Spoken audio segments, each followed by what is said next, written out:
You know that feeling? That eerie, still silence right before something big happens. The kind of silence that feels almost too quiet. Like the universe is holding its breath. That's the silence before twin flame union. And it's the final test. Not a test of action, not a test of effort, no. This one's different. This one asks, can you hold yourself in the silence? Can you sit in the void, in the unknown, and not run? Can you let go of everything, attachment, control, expectation, and still believe? Because this silence, it's not emptiness. It's not rejection. It's a transition. A liminal space where the old dissolves and the new hasn't fully formed yet. But that's where most people panic. See, the twin flame journey is intense. It's all-consuming. The longing, the telepathic connection, the dreams, it feels like your entire soul is unraveling and reweaving itself just to align with another person. And then suddenly, nothing. No signs. No messages. No synchronicities. Just stillness. And it makes you question everything. Did I imagine it? Was this connection real? Is it over? That's the test. That's the moment where your energy is being purified. Where the final attachments are being burned away. Because twin flame union isn't about chasing, it isn't about needing. It's about being. And if you can't hold yourself in the silence, how will you hold yourself in the union? Most people think union is about coming together. And, yes, physically, that's true. But the real union? The real union happens in the soul first. And the silence, it forces that alignment. It asks you to surrender. Fully. Without conditions. Not surrender like giving up. Surrender like opening up. Like stepping out of the need to understand and into the willingness to trust. Because here's the truth, if this is truly your twin flame, nothing is lost. Nothing is broken. Nothing needs to be forced. The silence is not the end. It's the space between stories. And if you can sit in it, if you can let it strip away the fear, the doubt, the resistance, then what's waiting for you on the other side is something you couldn't have reached any other way. But only if you stop fighting it. So the question is, can you? Can you embrace the silence before union, knowing it's the very thing bringing you closer? That's the final test. And if you pass, well, let's just say, everything changes. Everything. But here's the thing, most people don't pass this test the first time. They feel the silence, and instead of holding themselves in it, they try to fill it. They reach out. They overthink. They spiral into doubt. And without realizing it, they send a signal to the universe, I don't trust this. I don't trust myself. I don't trust the journey. And so the silence stretches longer. Because that's what silence does, it waits for you to stop resisting. It waits for you to soften. To stop searching for proof. To stop chasing certainty. Because union isn't built on certainty. It's built on knowing. And those aren't the same thing. Certainty needs evidence. It needs validation. It's external. Knowing is different. It's quiet. It's rooted deep in the soul. It doesn't beg for signs. It doesn't need reassurance. It just is. And that's what the silence is asking from you. Think about it. If this journey has always been about energy, about alignment, about mirroring, then why would union be any different? If you're still looking outward for confirmation, still waiting for a message, a number, a sign, then you're still standing outside of yourself. And twin flame union doesn't happen outside of you. It happens within you first. That's why the silence is so powerful. Because it forces you inward. It takes away all the distractions, all the illusions, all the noise, until the only thing left is you. And that's where you meet your twin. Not on the physical plane first. Not through text messages or calls or accidental run-ins. But in the space beyond all of that. Energetically.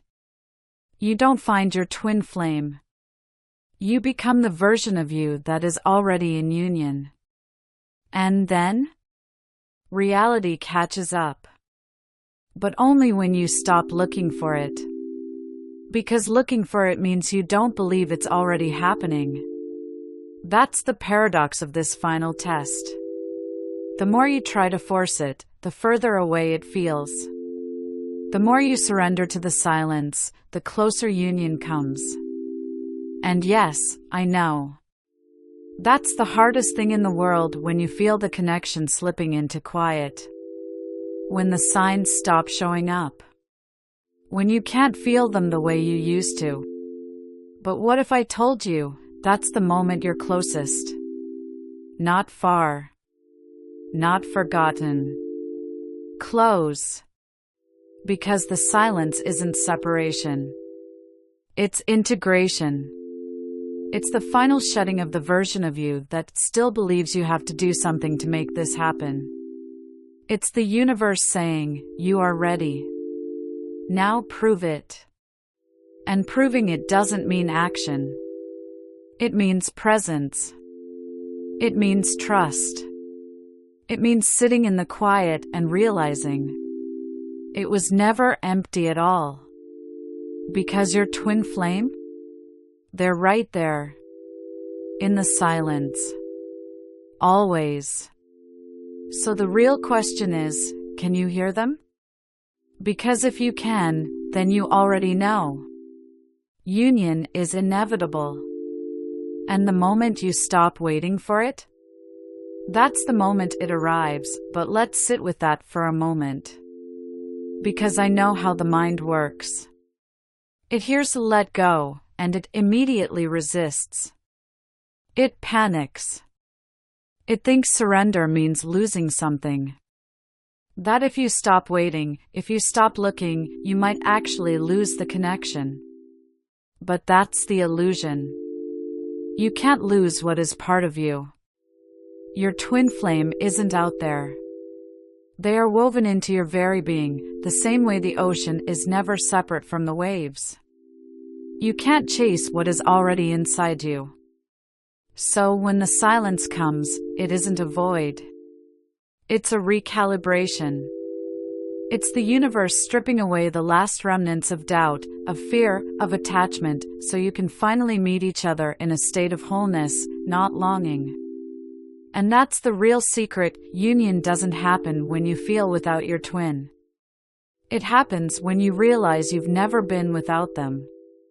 Let that sink in. Because right now, in this silence, your twin is feeling it too. They might not be consciously aware of it the way you are. They might not have the words for it. But their soul? It's moving through the same storm. They're feeling the same pull. The same release. And when the silence ends, when the energy settles, who you both are will determine the nature of your reunion. That's why this silence matters so much. Because if you spend it doubting, fearing, resisting, you will step back into the same old patterns when you meet again. But if you spend it trusting, healing, becoming, then union won't just be a reunion.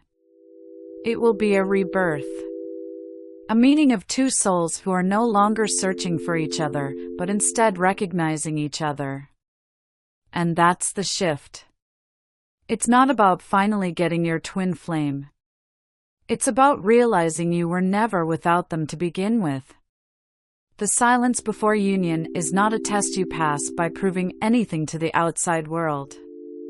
It's a test you pass by proving to yourself that you are already whole, that you are already ready, that you are already in union. And the moment you truly embody that, the silence won't feel empty anymore. It will feel full. And then, without warning, without expectation, union will unfold exactly as it was always meant to. Not because you chased it, not because you made it happen, but because you finally stopped searching for something that was never lost. That's the end of the silence. But it's not the end of the story. Because here's the thing, union isn't a single moment. It's not a grand cinematic reunion where everything suddenly makes sense and stays perfect forever. It's a frequency, a state of being, a space you step into and learn how to hold. And once the silence lifts, once the energy moves again, you'll realize something profound. The real test was never about them. It was always about you. Because twin flame union isn't about finally getting the other person. It's about embodying the version of you that doesn't need them to feel complete. And when that version of you fully exists, when you are standing in the wholeness of who you are, not reaching, not waiting, just being, that's when the mirror shifts. That's when your twin flame can finally step forward, not as someone to complete you, but as someone who is already whole themselves. That's why the silence is the final test. Because it forces you to become the person who is already in union, before union even arrives. And once you do, once you are that version of yourself, everything realigns. Everything unfolds. Everything clicks. Not because you waited. Not because you forced it. But because you finally realized. It was never about finding them. It was always about becoming you. And now, union isn't just possible. It's inevitable.